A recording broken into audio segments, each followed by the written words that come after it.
Good afternoon, everyone. My name is Tyson Chopton. I'm Executive Vice President of Broadview Networks, and thank you very much for attending today's session on Practical Cybersecurity. Also with me is John Martinick, our Security Analyst, and he'll be chiming into the presentation a little bit later. So let's get right into it. So today's agenda, we're going to cover a couple of items regarding cybersecurity today, security frameworks, what they are and what they mean, the CIS framework specifically, as it's the framework that Broadview Networks has chosen as the primary security framework that we utilize with our customers. We're going to talk a little bit about Microsoft 365 Business Premium and what it can do from a security perspective, and specifically how it relates to the CIS framework if you implement it in your organization. We're going to talk about a little bit about our virtual security officer service, which can be used to enhance your overall security posture in your environment. So the current state and threats and consequences of security today and where we're at. And this is a graphic that I actually pulled from Verizon's most recent 2020 breach report.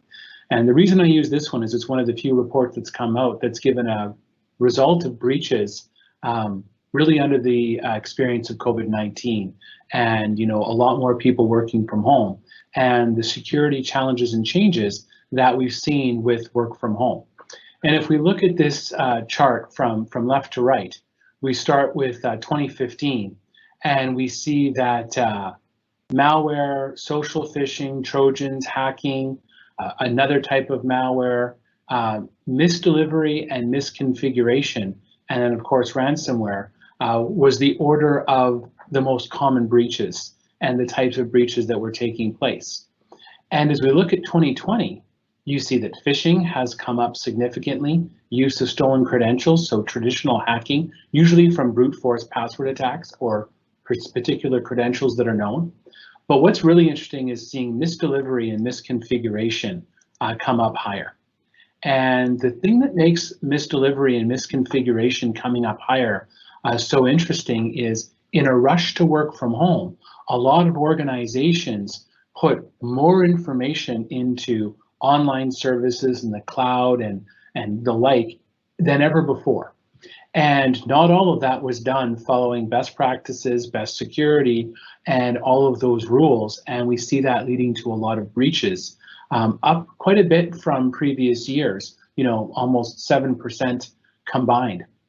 We see again passwords being a big one, and Trojans and ransomware, two of the ones that we hear about the most in the news, actually dropping down a little bit in what's been the most common in 2020, because the phishing attacks and the credential-based attacks have been so easy for the bad actors out there. And the examples we see of this are emails like this. If you're a Microsoft Online customer today using Office 365 for your email, or really for any of the Microsoft 365 services, you probably are as surprised by me about how good this email looks. It looks very Microsoft, black text on a white background, their logo very simple in the corner. And unless your users catch the slightly miswritten URL in the email address or the slightly miswritten URL in the actual link that's there to be clicked on, they're going to end up clicking and going to a website that you don't want them going to. And then when they click on that link, that website's going to ask them for credentials. They're going to give up their credentials. And depending on the configuration you have in your environment, you may or may not know that those credentials were given up. The other thing that we are seeing a lot of is website attacks. So websites that lead someone to a website that isn't secure, and they're not looking for that security on the website, and then they get to a site that is a scam site. And often when they get to that site, again, they're often giving up credentials, or they're downloading an application that's a high risk. Now, when those devices are inside your network, you have more firewall protection, more antivirus protection, EDR solutions, whatever you might be doing for protection in your environment. You don't have that same control necessarily on those devices when they're home users or even your devices outside of your corporate network. And that's where we want to talk about how security policies and frameworks help set up the right ideology inside of your organization to provide that benefit overall. We see that ransomware is lower down, but don't kid yourself, ransomware is still very prevalent and growing. This is a chart that actually is actually from 2019, and the reason this chart stopped showing anything past 2017 is this is showing all the different ransomware variants over the years, and if we were to try and show the ones in 2018 and on, it would just fill the screen. You wouldn't be able to read it. There are so many variants of ransomware happening all the time. There are so many different ways that ransomware operates within an organization. It's something we have to be very wary of still, even though it was lower in 2020. And the cost of ransom and ransomware. You see that while 46% of people didn't pay the ransom, for those that did, whether it's a ransom attack or any other type of a breach attack, costs can be, in the $100,000 to $1 million very easily. Even for small organizations, you might be surprised just how expensive a breach can be when you look at brand reputation, impact to business, lost time, all of the different things that a breach can do to an organization. This slide is also from the most recent Verizon report, and why I love this slide so much is it really shows how fast the breaches take place. This is the number of steps represented in a graph that the breacher, the bad actor, had to take to get into the organization. And look how much is in the 2 category. This is across 6,531 breaches, and you can see the majority are at 2 to 3 steps. Some are 4 steps. You're lucky if it's 10 to 20 steps, because in most current environments, you're going to know or have some idea it's happening. But back here, by the time you find out, the breach has already taken place. So we have to put the right steps in place to try to mitigate that as much as possible. And when we look at breach mitigation and what we want to do to reduce the potential, look at the lower of cost of mitigating breaches. So when we put in incident response testing, we put in employee training, we put in security analytics, we put in cyber insurance, we put in vulnerability testing, we put in a CISO role. All of these things reduce the cost of a mitigation or the mitigating cost factors of a breach. Whereas when we have a remote workforce, we have a lot of lost or stolen devices that aren't encrypted, we have breaches, we have compliance failures, we have a shortage of security skills, we have cloud migration without proper security configuration, we dramatically increase the potential cost amplifying factors of a breach. So we really want to be doing everything in the green as much as possible and mitigating or reducing everything in the red as much as possible. That report also does a really good job of showing across different industries, construction, manufacturing, and professional services, the different types of threats that are the most prevalent in different industries, but also the different types of security controls, in this case, the CIS framework controls that relate to the most common types of breaches that happened in that industry. So when John goes through those different controls, 5, 11, 12, 16, you'll see those represented by the description of what they do and start to see how they can help mitigate or reduce the potential of these breaches. So without waiting any longer, let's get into the policies and controls. So John, go ahead. Thank you, Tyson, and thanks everyone for joining us today. We're going to start with discussing security frameworks.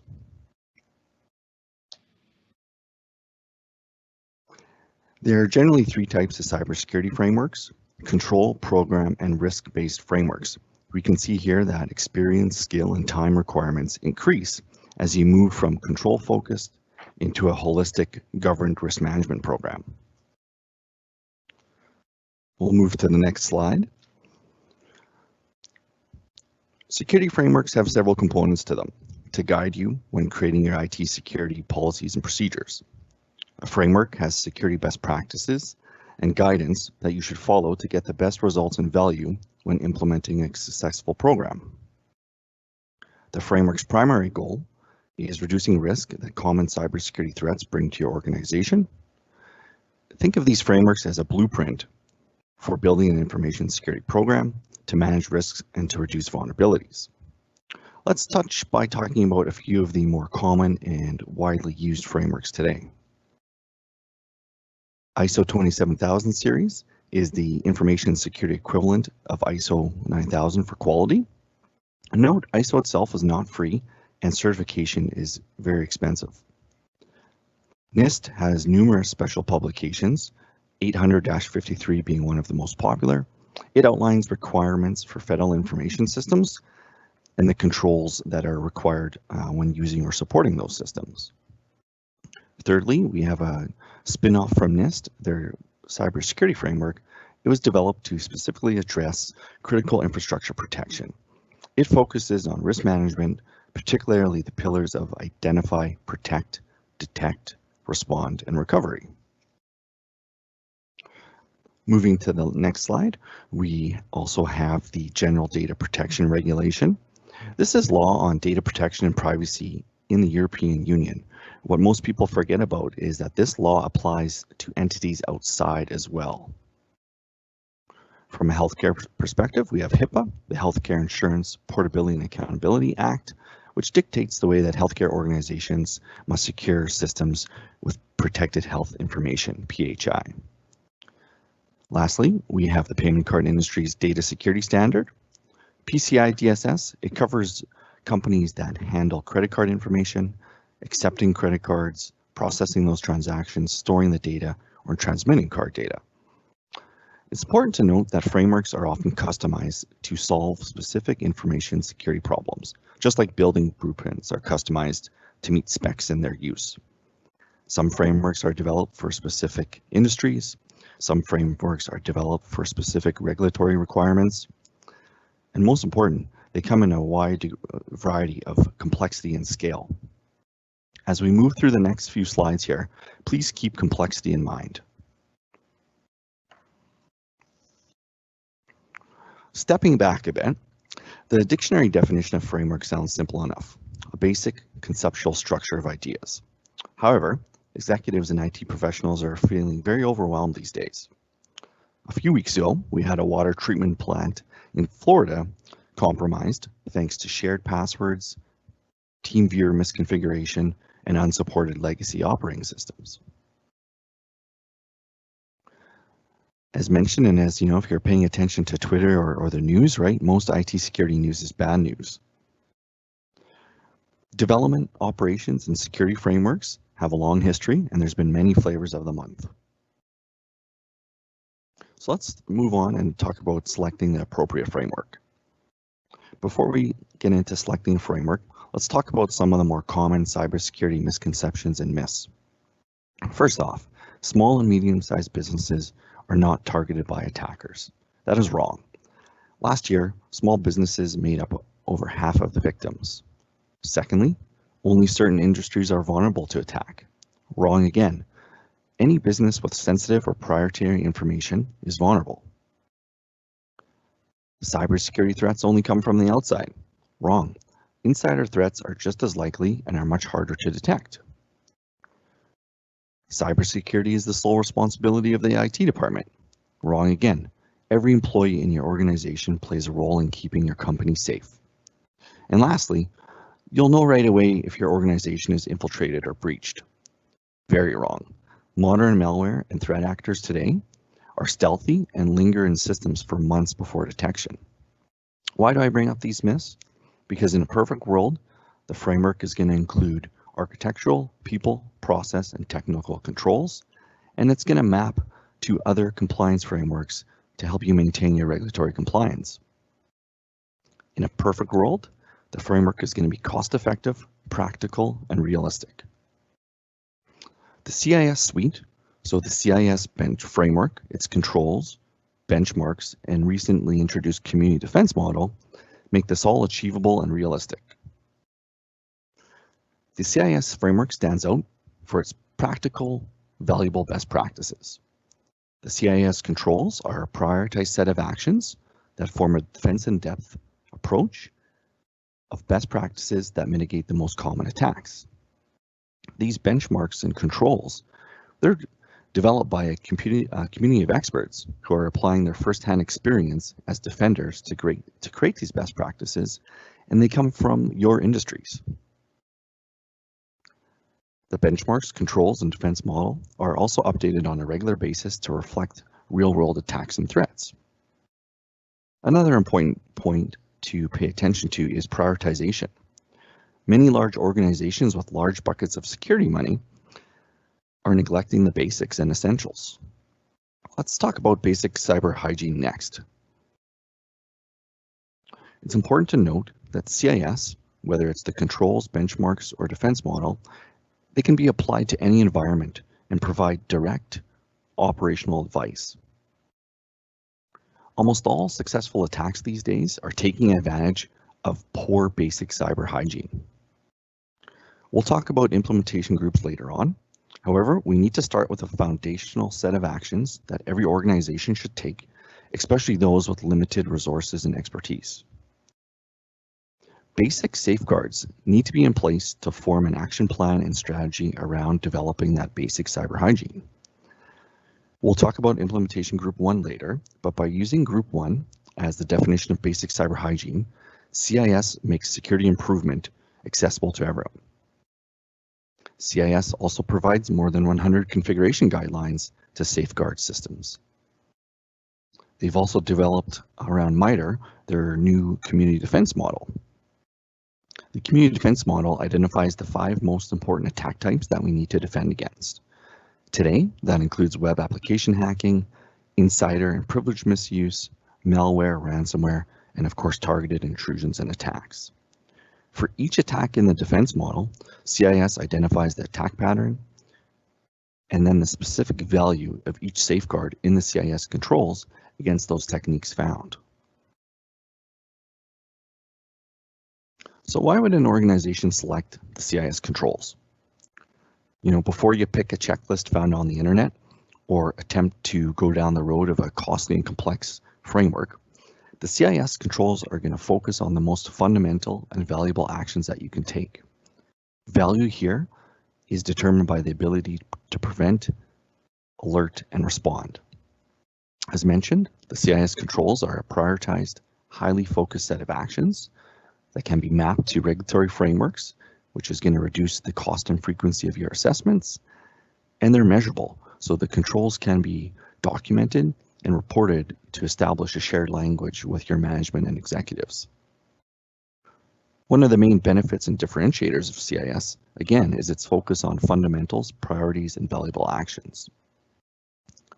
Next, we'll talk about control maturity. The CIS controls themselves are mapped to the cybersecurity maturity model, which has 5 levels. Level 1 is basic ad hoc activity that is not well defined, while level 5 is continuous optimization and improvement with automated and integrated processes. To be honest, most businesses are running their cybersecurity programs, if they exist, between levels 0 and 2. It's not good enough today. With the ease of attack and tools out there, as Tyson mentioned, attacks are occurring in 1 to 3 steps most commonly. Organizations are typically scoring between a 0.5 out of 5, and it's not uncommon amongst their peers. So a key takeaway is that the CIS framework guides you in improving and maturing your security controls and posture through continuous improvement, measurement, and metrics. Cybersecurity is not a one-time purchase, and it has to be an ongoing effort that requires participation from everyone in your organization. We'll talk about the CIS control categories next. The controls are separated into 3 categories: basic, which focuses on your basic cyber hygiene; foundational, which essentially are best practices that provide clear benefit for every organization; and organizational, which focus more on people and processes. As mentioned, many organizations are not doing the essentials and basics well enough. Many organizations think they are, but have misguided low-value security priorities. Let's talk about roadmap and schedule.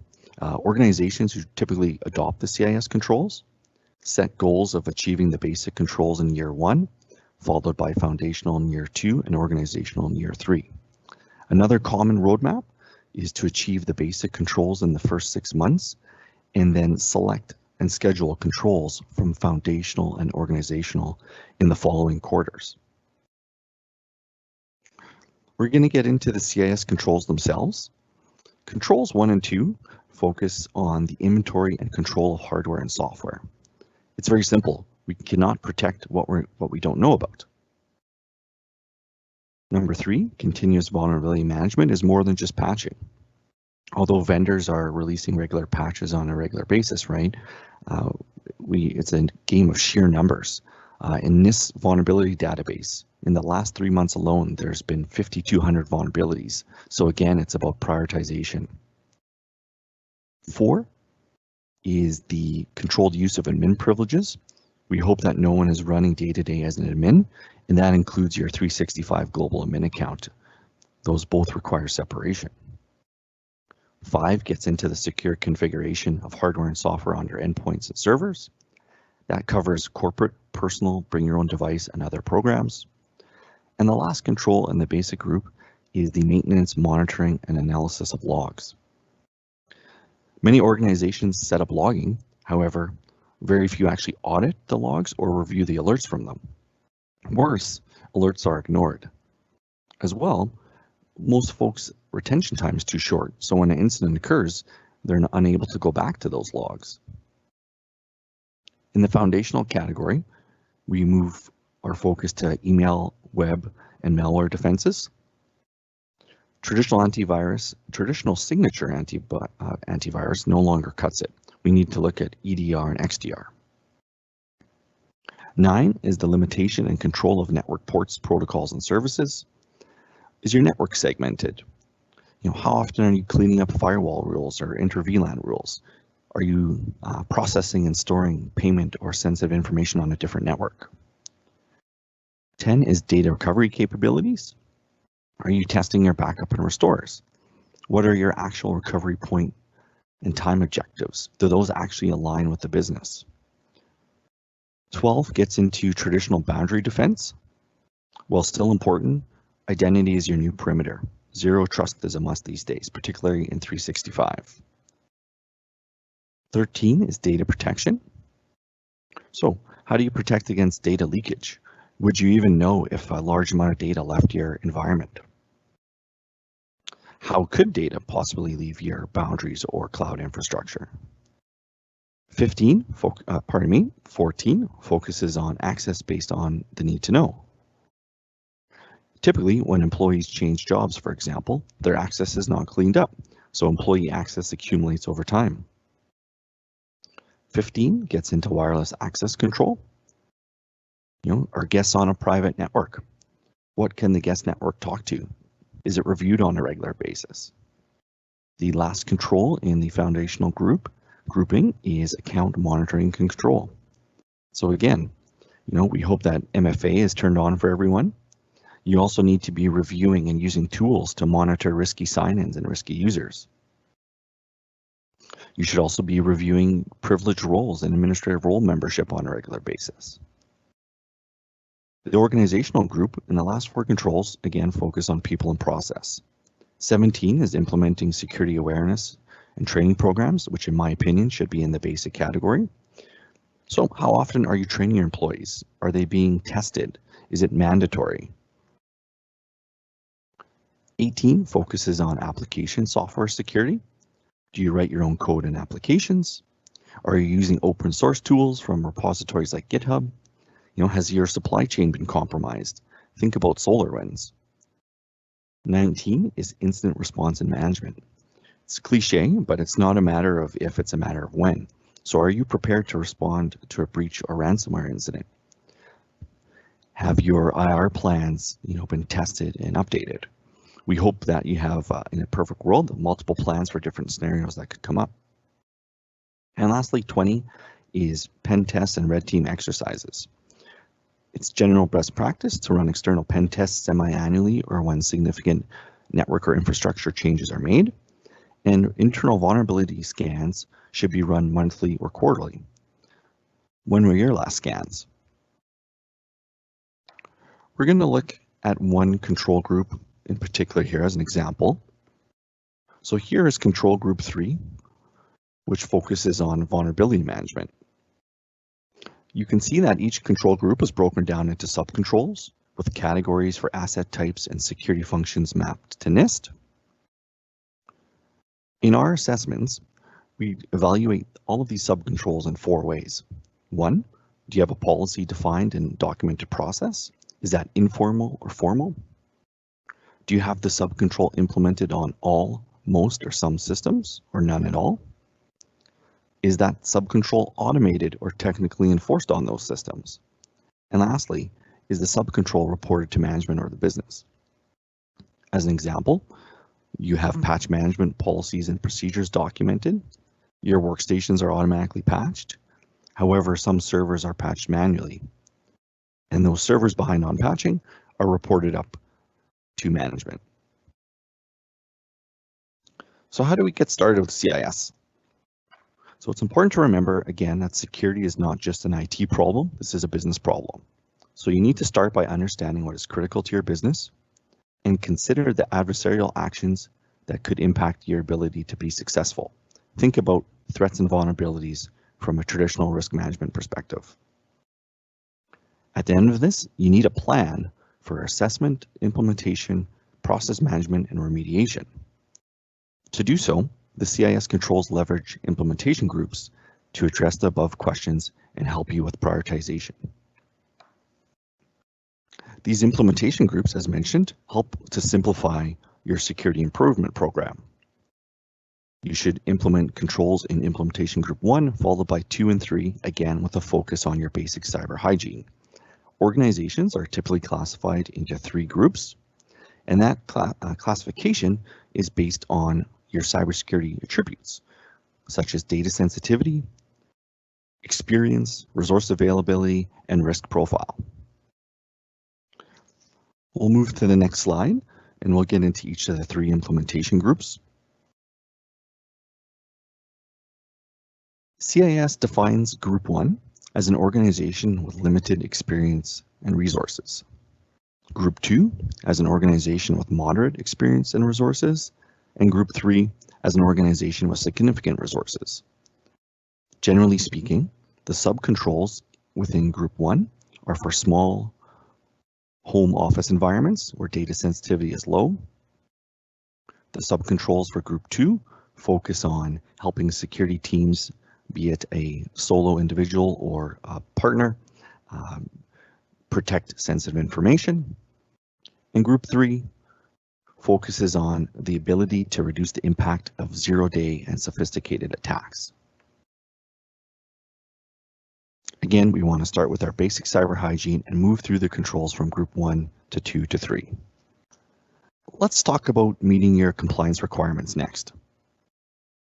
Organizations, large and small, in a variety of industries, right, are faced with meeting multiple cybersecurity, legal, policy, and regulatory requirements. Another feature that sets CIS apart is its mapping to numerous industry frameworks. This is going to eliminate rework and reinventing the wheel, and will greatly reduce the cost and complexity and frequency of assessments and audits. As I mentioned earlier, CIS maps to many frameworks, and there's at least 20 in the latest publication. I'd like to show you next a few examples of those mappings. So here are 2 examples of how CIS maps to the MITRE ATT&CK and NIST cybersecurity frameworks. It's a little hard to read, but you'll see here there's a combination of one-to-one and one-to-many control mappings. We can see that CIS provides value in multiple categories in both frameworks. If we focus on the left-hand side, within the ransomware attack pattern, 42 techniques were identified through the attack cycle, and the CIS safeguards map to mitigations that defend against approximately 90% of those. Of those mitigations, 87% are implementation group 1 safeguards. Again, we have to remember how important basic cybersecurity hygiene is. We'll talk a bit more about assessments themselves.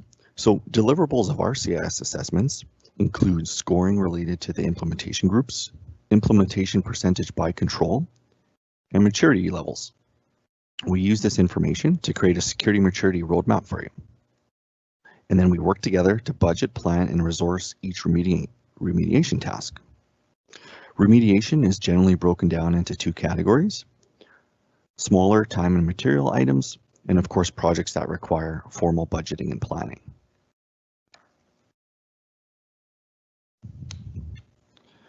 Another outstanding and valuable offering from CIS is their Microsoft 365 specific benchmark.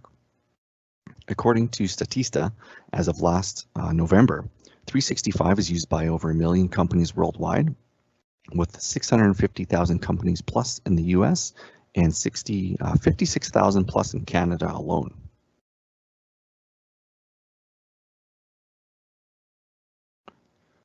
The CIS 365 benchmark provides prescriptive guidance for establishing a secure configuration posture online. It includes recommendations for Azure AD, Exchange and SharePoint Online, Intune, which is now Endpoint Manager, OneDrive for Business, Legacy Skype, and Modern Teams. We can integrate the 365 CIS assessment with 60 to 80 of the main CIS controls, depending on the implementation group assessed. So how are these benchmarks developed and approved? So benchmarks are created using a consensus review process comprised of subject matter experts from your industries. These participants come from a diverse set of backgrounds, including consulting, software development, audit and compliance, security, legal, research, and more.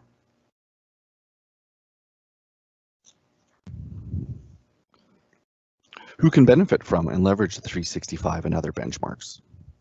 These benchmarks, again, along with the other controls, can show measurable improvement over time when they're integrated into a program. The 365 benchmark is really truly intended for anybody who plays a part in developing, deploying, supporting, assessing, and securing solutions that incorporate 365. This includes hybrid deployments and on-premise integrations as well. How do these benchmarks assess 365? There's an automated and manual status included for each recommendation. Automated represents controls which can be fully automated and validated to a clear pass-fail state, whereas the manual controls include recommendations for which a control requires all or some manual steps to validate. There are 2 levels available to assess your Microsoft 365 environment. Generally speaking, level 1 assessments intend to be practical, provide a clear benefit, and do not inhibit the use of technology, particularly if you've had your 365 tenant around for a long time. Whereas level 2 assessments are intended for environments where security is paramount, where defense in depth is a must, and note these security controls could potentially inhibit the use of the technology. We have to assess security versus convenience. Financial, healthcare, legal, medical, those type of organizations, insurance, generally assess against level 2. Deliverables of our 365 assessment include documented remediation priorities and a detailed breakdown and configuration items marked to pass, controls to regularly review, and controls requiring further discussion. Again, it's not set and forget. It's not pass fail. There's items that require regular review opposed to just turning on a feature. And some controls are license dependent in Microsoft's world. Tyson will be discussing the security benefits and features in Business Premium shortly. So in relation to CIS, how can we help? We can combine and tailor CIS assessments to organizations of all sizes and types, regardless of licenses involved.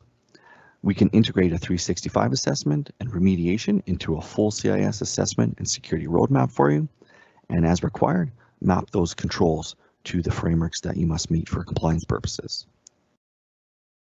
Thank you for your time. I'm going to pass it back to Tyson. Thanks, John. Turn my camera back on and add myself back in.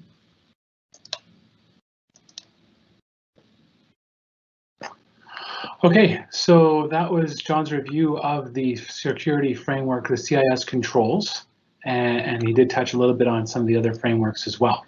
Now we're going to talk about how we can actually apply those controls out of the CIS framework to actual environments. And in this case, we're going to focus on Microsoft 365 and Microsoft 365 Business Premium. Business Premium is an enhanced set of added features to a Microsoft 365 environment that takes security to the next level and device management and control to the next level beyond the basic Exchange Online, SharePoint, Teams, and the Microsoft Office suite. So when we look at a Microsoft 365 integration or implementation, we usually start with email. That's usually the first thing that everyone does, and then usually the Office applications. We then might move to device management and or data and collaboration, so SharePoint and Teams. Those can happen in either order. The furthest extent of using Microsoft 365 and Business Premium is leveraging more of the Azure tools, leveraging more of Intune and Azure Active Directory, and potentially getting to the point where you no longer need an on-premise Active Directory. All along this path of moving from email in the cloud all the way to your entire environment in the cloud, we need to understand what are the security implications of that and what has Microsoft done with their products and tool sets that are a part of their products to assist that. So when we look at the basic setup of a tenant being your representation of you in the Microsoft 365 world. The basic thing we do is set up your Azure AD. We may or may not connect it to your on-premise AD. We bring or create your users. We migrate your email. Hopefully everyone has MFA set up. If you don't, let's have a conversation about that, please. That's two-step or multi-factor authentication. We should talk about cloud app discovery, and then setting up SSO potentially to third-party apps. Those are some basic email apps and identity capabilities. When we go to apply the CIS controls to that, where we get into the process work as opposed to the project work, as John mentioned, something that should be done, set up one time, but then reviewed and assessed on a regular basis, by making sure the MFA is in place, making sure the conditional access policies that go with MFA are in place, we add the basic CIS controls of 3, 4, and we start to apply a little bit of 16, simply by implementing those process features of Microsoft 365 Business Premium. Onboarding, securing, and managing devices. So most people today that are using Microsoft 365 still have their devices deployed and managed by their on-premise Active Directory. We have a number of capabilities within Azure AD that can help manage devices and help perform some level of compliance on devices. When we add the process security work to that of device and application lifecycle management, access issues, setting up baselines in the Microsoft 365 suite, and then setting up the monitoring and threat management with Defender and the Security and Compliance Center, we actually can complete almost all of the basic controls, and we complete most of 16, and we activate CIS Foundational Control 8. So we really start to extend what we're able to do, because a lot of the basic controls, the basic cyber hygiene that John talked about, are about making sure all your devices are at a minimum standard, and Microsoft 365 Business Premium can do that for us, because we can set it up that unless your device onboards to Azure AD and Microsoft 365 Business Premium, it can't access resources, and that onboarding can implement a bunch of the controls. We then have modern data collaboration and data protection, SharePoint, Teams, OneDrive, a number of different ways we share and communicate data. What we're worried about here is governance and control. And often when a SharePoint site is set up, there's basic security set up, there's basic governance set up. But when we get to the process level, we need to be monitoring that on a regular basis. We need to make sure that we're applying the right security controls, not to what was configured, but to what people are now doing when they're using it. The controls that we would put in at the beginning when we configure the environment are great, but the ongoing review that the security controls give us with security services, they activate foundational CIS controls 10, 13, and 14. So we start to build out more of that complete security picture of the environment and improve the security posture overall. And then we get into overall threat protection. When we onboard a customer to Microsoft 365 for email, we're going to configure SPF, DKIM, DMARC. We're going to set some basic policies and rules in place to help, again, at that onboarding component. But then we need to be setting up and reviewing on a regular basis the alerts that are coming from DMARC, the reporting, the security alerts that are already happening in your Microsoft 365 environment today that nobody's reviewing, and then any Defender threat and any other alerts that the system can report back. And that starts to activate Control 7 and flushes out some of the other controls in a little more detail from a protection perspective. So does Microsoft 365 Business Premium answer all of the CIS controls? Of course not, because not all the CIS controls are focused on the technology you're using and the tools you have in place. So to make sure you're achieving all of the CIS controls or all of the CIS controls that are important to your organization at the level that it makes sense for you to implement them, we have our virtual security officer service.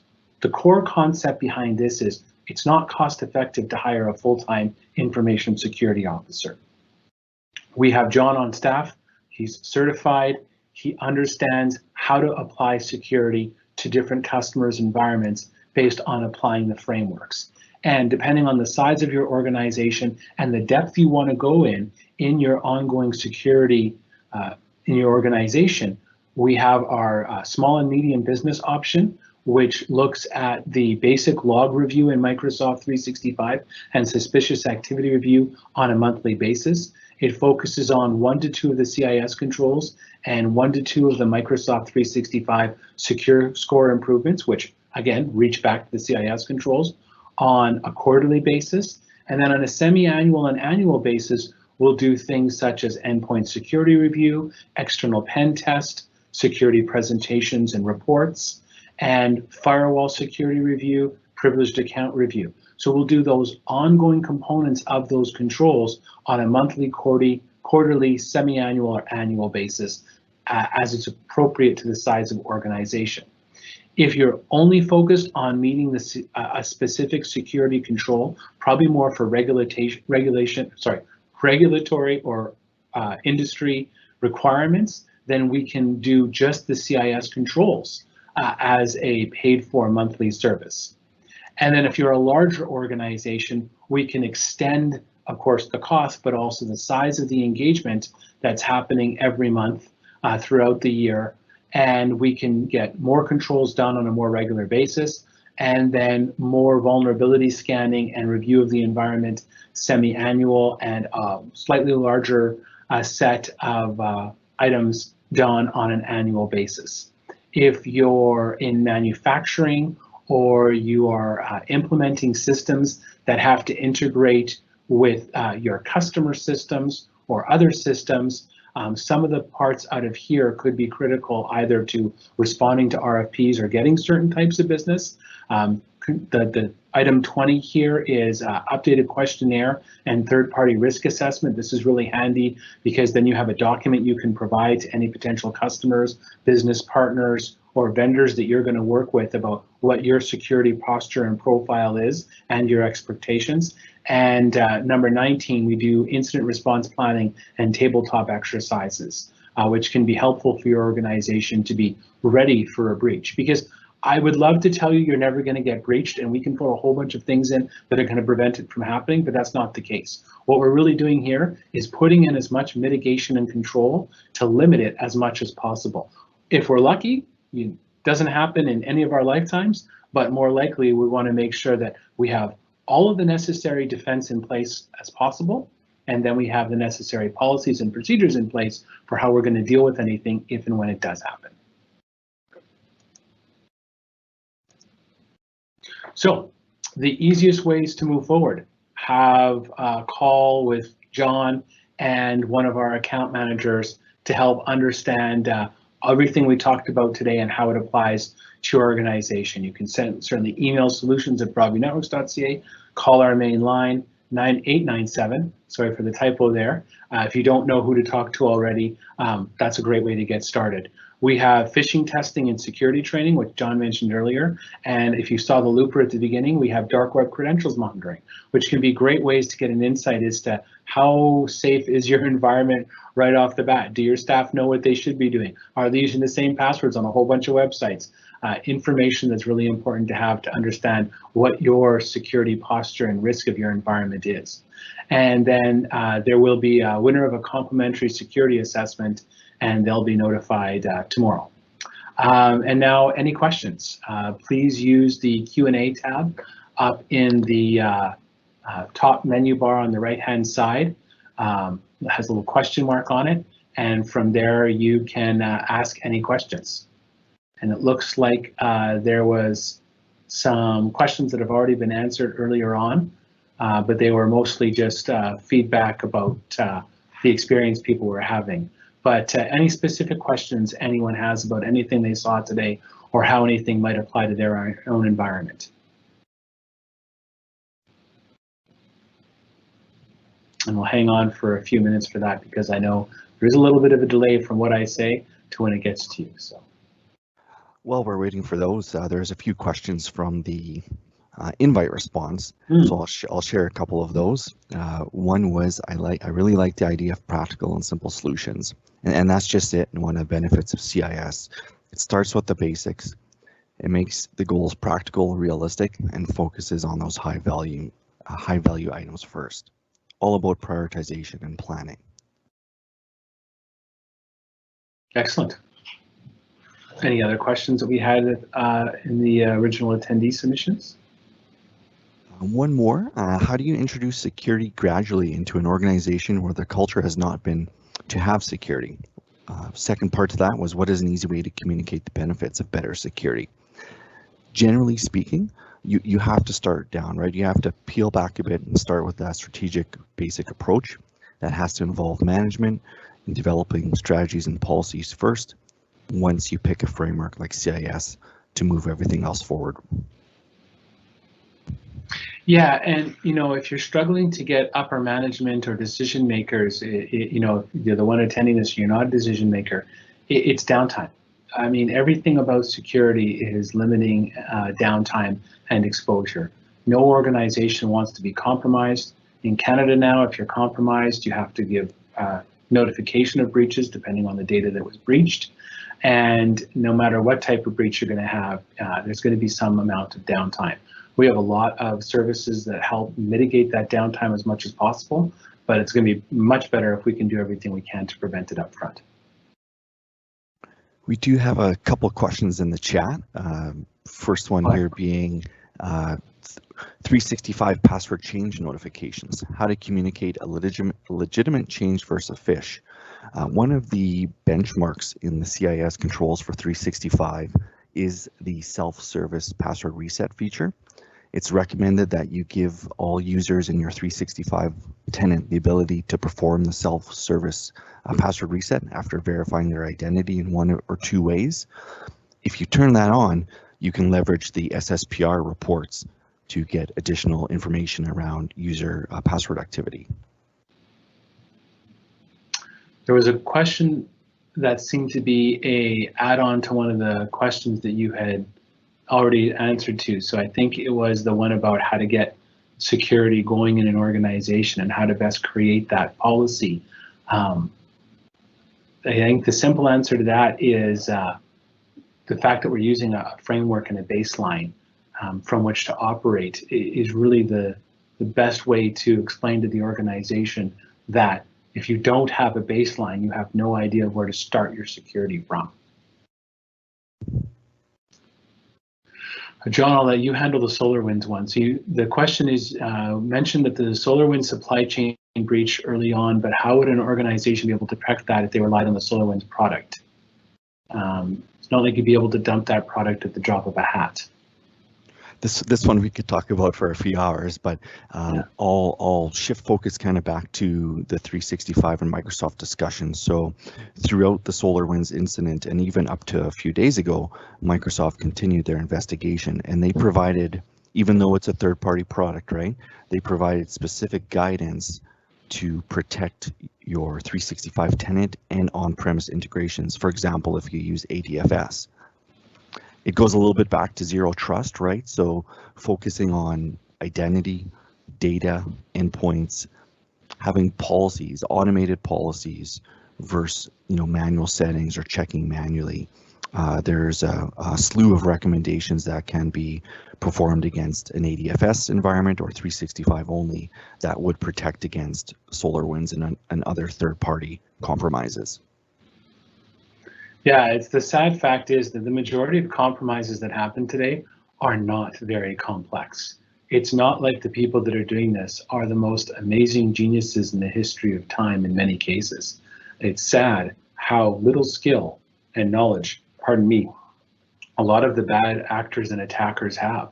They're relying on very simple methods by which to breach the majority of organizations. Obviously, the ones that found that SolarWinds piece, there's a little more skill there. But even then, as John mentioned, implementing zero trust, a really good two-factor authentication solution for just about anything that's available remote or gets into your network or into your data in any way, it's going to prevent a lot from happening or significantly reduce the chances of it happening to your organization. Looks like we don't have any more questions, so thank you all very much. Appreciate everyone attending, and please look forward to any of our future presentations that were mentioned in that looper at the beginning. We've got business voice presentations coming up and presentations around modern data collaboration, and always new ones coming up. So please pay attention to our newsletters and any communication with your account manager. Thanks very much. Have a good day. Thanks, everyone. Take care. Bye.